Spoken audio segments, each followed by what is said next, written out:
Can you give me your vision of what a sustainable community would look like? What is it? Sustainable community, yes. Sustainable planet is harder. A sustainable community would have primarily we're relying locally on local supplies of energy.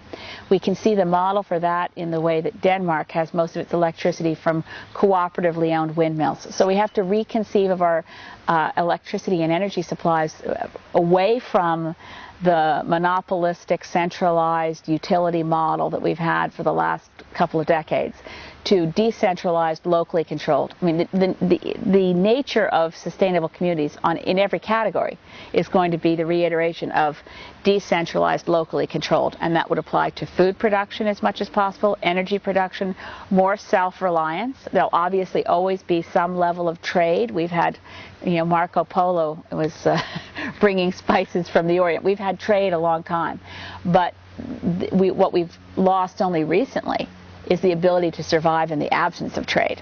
And that's dangerous. So to be sustainable, a sustainable community also has to have equity, values, respect the rights of all people. I think the most sustainable community is the one that puts the welfare of its children as its top priority. As long as we put the welfare of the wealthiest as our top priority, we are lost as a society. And whether governments admit it or not, most governments in the industrialized democracies are committed to the well-being of the wealthiest and give lip service to the marginalized and the poor. And if they flip that around and say that our number one priority as a government is the health and well-being of our children, that'd be a very different society.